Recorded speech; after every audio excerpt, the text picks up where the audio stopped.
and immigrants. I am the teacher of immigrant students. I grew up in an immigrant community.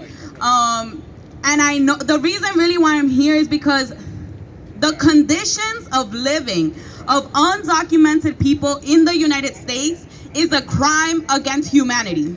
If you look at the United Nations Declarations of Human Rights, you're barring people from education, from jobs, adequate housing, freedom to travel, health care, and all the things that they need to sustain life. Now, when we look at immigrants, right, they say, oh, well, you know, we're doing them a favor that immigrants are here, right? But let's really look at that. Who's paying taxes? Because last time I checked, undocumented immigrants were paying more taxes than the richest people of the United States, including our last president. When we look at COVID-19, who were the essential workers? Who were the people delivering food to people that were sick? Who were keeping communities safe? Who was driving Ubers and taking people to hospitals because they didn't have health care? Who was cleaning hospitals? Who was packing food for people in shelters, for elders, for immigrants are?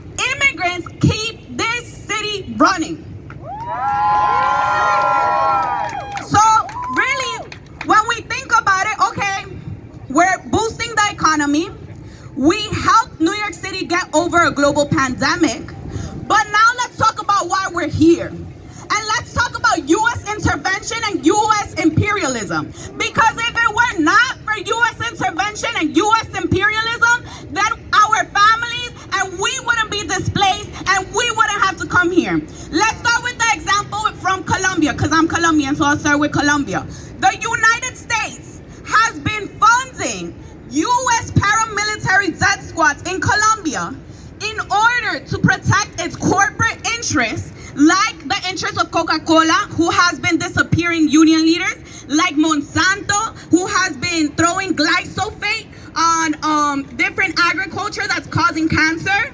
Let's talk about Honduras in 2009, when they had a democratically elected president that was taken out of office by the United States so that they could put a repressive government that only oppressed people, that created the conditions for them to leave. Let's talk about Mexico and the free trade agreement that they have with the United States that makes it so the living wage is a poverty wage in Mexico, and it cannot increase so that the United States can continue to take advantage of the cheap labor of people in Mexico. But let's end with Afghanistan, because that's been all over the news. Let's end with Afghanistan, because in 1979, they had a democratically elected socialist government that vowed, it was on the top of their list, to give women in Afghanistan equal rights.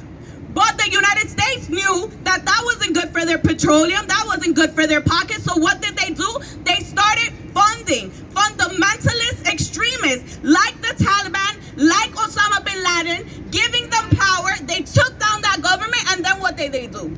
They funded a 20-year war in Afghanistan that caused 150,000 deaths.